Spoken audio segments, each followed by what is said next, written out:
I wasn't defending capitalism, actually, in some sense. I was defending it in comparison to communism, which is not the same thing. Because as Winston Churchill said about democracy, it's the worst form of government there is, except for all the other forms. And so you might say the same thing about capitalism, is that it's the worst form of economic arrangement you could possibly manage, except for every other one that we've ever tried. And I'm dead serious about that. I'm not trying to be flippant. I mean that it isn't obvious to me, when Dr. Zizek is speaking in more apocalyptic terms, it isn't obvious to me that we can solve the problems that confront us. And it's also not a message that I have been purveying that unbridled capitalism per se, as an isolated, what would you say, social economic structure, actually constitutes the proper answer to the problems that confront us. So I haven't made that case in any of the lectures anything I've written or any of the lectures that I've done, because I don't believe it to be true. He said, well, what's the problems with capitalism? Well, the commodification of cultural life, all life, fair enough. There's something that isn't exactly right about reducing everything to economic competition. And capitalism certainly pushes in that direction. Advertising culture pushes in that direction. Sales and marketing culture pushes in that direction. And there's reasons for that, and I have a certain amount of admiration for the necessity of advertisers and salesmen and marketers. But that doesn't mean that the transformation of all elements of life into commodities in a capitalist sense is the best way forward. I don't think it is the best way forward.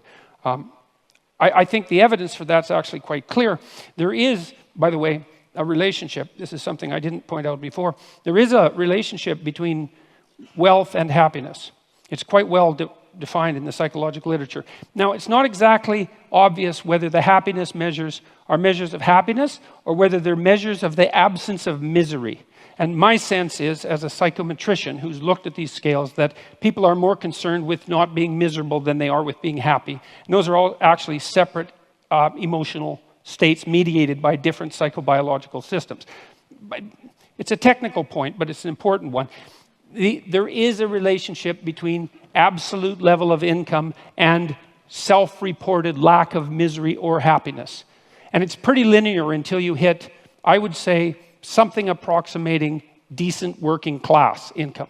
And so what seems to happen is that wealth makes you happy as long as it keeps the bill collectors at bay. Like once you've got to the point where the misery is staved off as much as it can be by the fact that you're not in absolutely economically dire straits, then adding more money to your life has no relationship whatsoever to your well-being. And so it's clear that past a certain minimal point, additional material provision is not sufficient to, let's say, redeem us individually or socially. And it's certainly the case that the radical wealth production that characterizes capitalism might produce a fatal threat to the structure of our social systems and our broader ecosystems.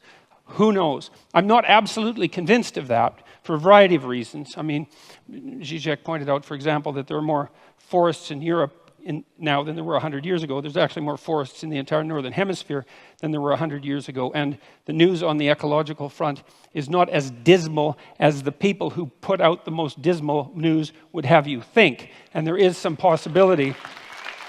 That doesn't mean that there aren't elements of it that are dismal. What we've done to the oceans is definitely something catastrophic, and we definitely have our problems. But it is possible that human ingenuity might solve that. What else? There are inequalities generated by capitalism, a proclivity towards a shallow materialism, the probability of corruption. The thing about that for me is those are catastrophes that are part of the struggle for human existence itself and not something to be laid at the feet of any given socio-political system, especially one that seems to be producing a fair modicum of wealth for the poorest section of the population and raising people up to the point where, their lives aren't an unending day-to-day struggle for mere survival. There's some evidence, for example, that if you can get GDP up to about $5,000 per person per year, that's GDP, that people start to become concerned about environmental degradation and start to take actions to prevent it. And so there is some possibility that if we're lucky, we can get the bottom billion or 2 billion people in the world, or 3 billion as the population grows, up to the point where they're wealthy enough so they actually start to care enough about the environment so that we could act collectively to solve environmental problems. Now, you might say, well, by that time we'll be out of Earth. You know, we'll have exhausted the resources that are in front of us so desperately that there's no hope of that. But I would like to remind you of a famous bet between Julian Simon and the biologist at Stanford who wrote, Paul Ehrlich, who wrote The Population Bomb. They bet, Ehrlich, who thought we were going to be overpopulated by the year 2000, bet Simon that by the year 2000, commodity prices would have increased dramatically as a consequence of evidence that we were running out of material resources. They made a famous bet over a 25-year period, and Ehrlich paid off Simon in the year 2000 because commodity prices went down and not up. And so there is no solid evidence that the fact that our population is growing, and will peak out, by the way, at about 9 billion, there's no solid indication that the consequence of that is that we are, in fact, running out of necessary material resources. And so it's a danger, but it's not a danger that's proven. And there is some utility in considering that the addition of several billion more brains to the planet, especially if they were well-nourished brains, as they increasingly are, might help us generate enough problem solvers so that we can stay ahead of the looming ecological catastrophe as our population balloons outwards. Now, we're going to peak at 9 billion. It's not much higher than we are now, and it looks like we might be able to manage it. The other thing is that I didn't hear an alternative, really, from Dr. Zizek. You know, he admitted that the rise to success of the Chinese was in part a consequence of the allowance of market forces, and decried the authoritarian tendencies, and fair enough, that's exactly it. It also seemed to me that the social justice group identity processes that Dr. Zizek was decrying are, to me, a logical derivation from the oppression narrative that's a fundamental presupposition of Marxism. So there, I never heard a defense of Marxism in that part of his argument as well. And so for me, again, it's to ask, what's the alternative? I also heard an argument for egalitarianism, but I heard it defined as equality of opportunity, not as equality of outcome, which I see as a clearly defined Marxist aim.